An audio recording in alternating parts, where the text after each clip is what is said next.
আজ আমরা দেখব কিভাবে শুধু শব্দ ব্যবহার করে অন্যের মনে একটা পরিষ্কার ছবি এঁকে দেওয়া যায়। আর এই কৌশলের মূলে রয়েছে ভাষার একদম ভিত্তি, যা হলো পার্টস অফ স্পিচ বা পদপ্রকরণ। ব্যাপারটা শুরুই হয় একটা দারুণ আইডিয়া দিয়ে। আমরা আসলে অক্ষর দিয়ে ভাবি না, আমরা ভাবি ছবি দিয়ে। শব্দগুলো আসলে শুধু অক্ষর নয়, বরং আমাদের মনের ক্যানভাসে ছবি আঁকার এক একটা শক্তিশালী টুল। মানে ব্যাপারটা ঠিক যেন একজন শিল্পীর মতো। তিনি যেমন নানা রকম তুলি আর রং ব্যবহার করেন, ঠিক তেমনি একজন বক্তা বা লেখক বিভিন্ন ধরনের শব্দ ব্যবহার করে একটা জীবন্ত ছবি তৈরি করেন। তো চলুন এবার আমাদের ক্যানভাসে ফেরা যাক আর দেখি ছবিটা কিভাবে তৈরি হয়। যে কোনো ছবির জন্যই তো একটা বিষয় বা সাবজেক্ট আর একটা কাজ বা অ্যাকশন দরকার, তাই না? আর এটাই আমাদের নিয়ে আসে ভাষার সবচেয়ে জরুরি দুটো পদের কাছে। সবার আগে আসে বিশেষ্য বা নাউন। সহজ কথায় আমাদের ছবির মূল চরিত্র বা বিষয়বস্তু হল এই বিশেষ্য। সেটা কোনো মানুষ হতে পারে, কোনো জায়গা হতে পারে, বা যে কোনো জিনিস হতে পারে। এরপর চরিত্র তো থাকলেই হবে না, তাকে তো কিছু করতে হবে। এখানেই আসে ক্রিয়া বা ভার্ব।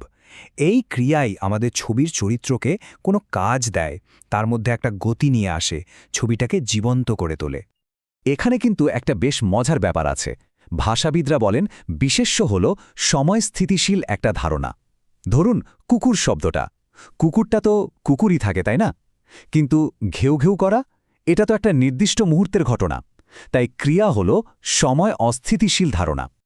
বেশ, আমাদের ছবির মূল কাঠামো তো দাঁড়িয়ে গেল, কিন্তু ছবিটা এখনও কেমন যেন সাদামাটা, তাই না?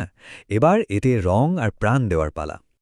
চলুন একটা একদম সাদা ক্যানভাস দিয়ে শুরু করি, যেখানে শুধু একটা বিশেষ্য কুকুরটি আর তার কাজের জন্য একটা খালি জায়গা আছে।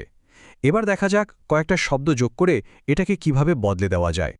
প্রথমেই যোগ করা যাক একটা বিশেষণ বা অ্যাডজেক্টিভ। বিশেষণকে ভাবতে পারেন ছবির রঙের মতো। এটা আমাদের বিশেষ্য বা ছবির চরিত্র সম্পর্কে আরও বিস্তারিত তথ্য দেয়। দেখুন, শুধু দুর্গন্ধযুক্ত শব্দটা যোগ করতেই কুকুরটার একটা কেমন অন্যরকম ছবি মাথায় চলে এলো, তাই না? ছবিটা আরও পরিষ্কার হলো, যদিও হয়তো খুব একটা সূক্ষ্ম নয়। এবার আসবে অ্যাডভার্ব বা ক্রিয়া বিশেষণ। এগুলো হচ্ছে সেই তুলির টান, যা কাজটাকে আরও ফুটিয়ে তোলে। কাজটা কিভাবে হচ্ছে, কখন হচ্ছে বা কোথায় হচ্ছে সেই বর্ণনা দেয়। আর যেই না জোরের শব্দটা যোগ হলো, সঙ্গে সঙ্গে পুরো দৃশ্যটার ভাবটাই গেল বদলে। ভাবা যায় দুটো ছোট শব্দ কিভাবে একটা ছবিতে এতখানি গভীরতা আর জীবন এনে দেয়।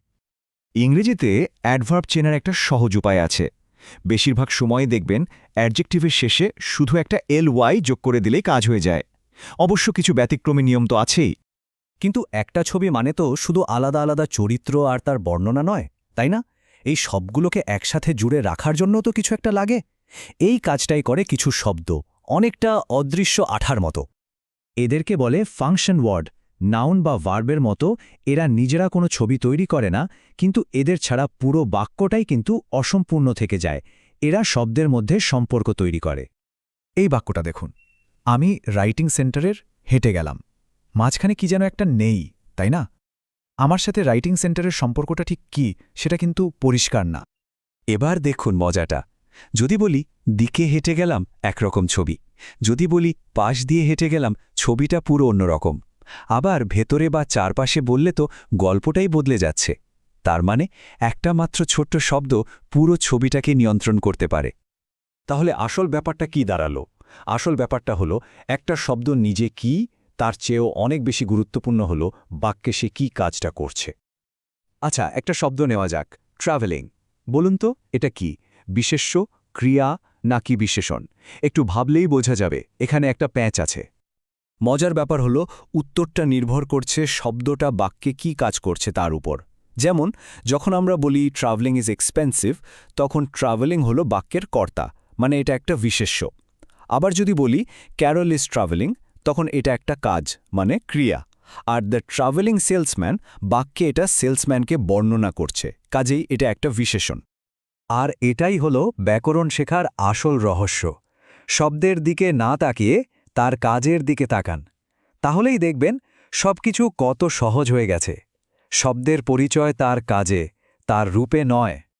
তাহলে শেষ পর্যন্ত আমরা কি বুঝলাম?